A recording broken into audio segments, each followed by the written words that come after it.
Thellë në zemrën e pyjeve të Virgjira të Kanadas lindore, aty ku rruga e fundit e asfaltuar është haruar me milja larg dhe ku zhurma e vetme është fshfërime e gjetheve, fshihet diçka që sfidon arsye njerëzore.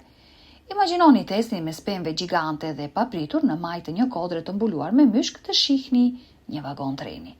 Një vagon gjigant qeliku i lyer me një të kuqe të zbehur dhe portokalli të ndryshkur që qëndron aty në mes të kërkujt. Nuk ka shina, nuk ka rrugë. Nuk ka shenja të ndonjë aksidenti apo devijimi. Si përfundoi ky gjigant 20 tonësh në një vend ku asnjë mjet rrugor nuk mund të shkel? Shumë thonë se ra nga qielli, të tjerët flasin për operacione sekrete të luftës së ftohtë. Por e vërteta është shumë më rënqethëse dhe njerëzore se sa mund ta mendoni. Qëndroni me ne, sepse sot do të zbulojmë udhëtimin e pamundur të vagonit vetmitar. Çdo zbulim fillon në të njëjtën mënyrë. Një grup alpinistësh devion nga shtegu i zakonshëm i kampingut, duke ndjekur zërin e zogjve ose duke kërkuar një pikë vrojtimi për të parë horizontin. Por, papritur mes degëve të dendura të pishave, shfaqet një njollë ngjyre, e kuqe, metalike dhe plotësisht jashtë vendit. Ata shtyjnë degët dhe ngrin, para tyre qëndron një vagon i vjetër treni i tipit kabus, me rrotat e tija të zhytura përgjysmë në dheun e butë të pyllit. Bojrat e tija janë qiruar nga dekadat e rënjes së shiut dhe dëborrës kanadeze. Mishku varet nga çatia si një perde e rënd jeshile, duke u përpjekur ta gëlltisë këtë mbetje të teknologjisë njerëzore. Kupola e vogël në maj, ku dikur konduktorët vëzhgonin shinat për rreziqe, tani është e krisur dhe mjegulluar nga mosha.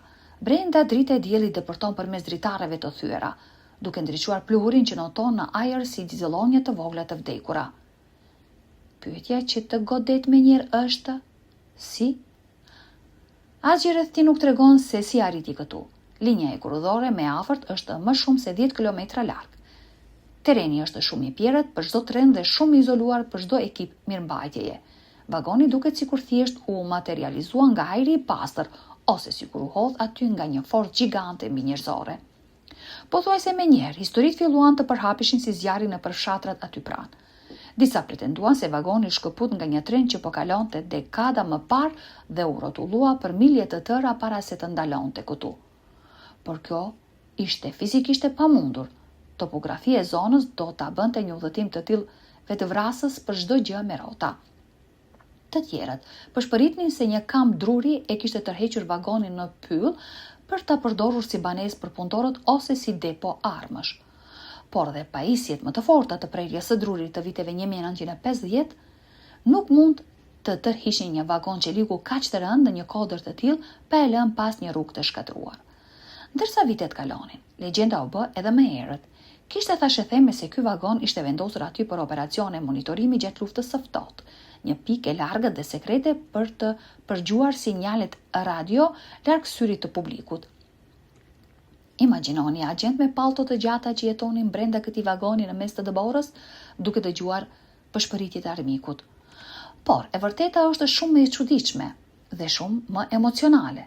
Për të kuptuar realitetin, duhet të kthehemi pas në vitet 1940. Në atë kohë, këta vagon ishin zemra e çdo treni mallrash në Kanada. Ata ishin shtëpia e konduktorëve. Ata aty hanin, flinin dhe punonin për ditë të tëra me radhë.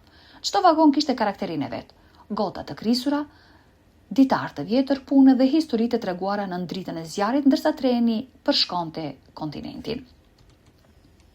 Kur teknologjia moderne i bëri këto vagon të vjetruar, mira prej tyre dolën në pension. Disa u bën skrap, disa u shitën dhe pak prej tyre u dhuruan. Një nga këta vagoni përkiste një burri të quajtur Thomas Tom Luke, një punonjës e kurudhe i dal në pension dhe një entuziast i përjetshëm i trenave. Pas dekadash pune mbi shina, Tomi nuk mund ta duronte dot skenën e vagonit të tij të preferuar duke u bërë cop-cop për hekur. Kështu ai e bleu atë, jo tokën, jo rrotat, por të gjithë vagonin. Dhe ai kishte një ide të çmendur. Tomi zotronte një cop të vogël toke pyjore milja larg qytetit, aradisje ti private. Në mendjen e tij, vendi i përsosur për pension nuk ishte një kabin druri apo një vilë moderne, por ky vagon i dashur i vendosur pikërisht në pikën më të lartë të pronës së tij. Problemi ishte se asnjë rrugë nuk të çonte atje. Asnjë makineri normale nuk mund të futej në atë terren dhe vagoni peshonte mbi 18.000 kg.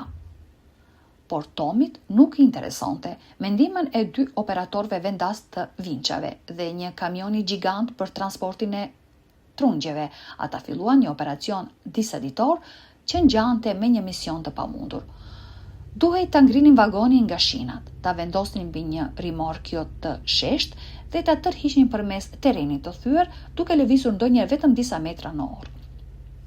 Pemët u pren, litarët e çelikut u këputën nga presioni dhe një nga vinçat pothuajse u përmbys.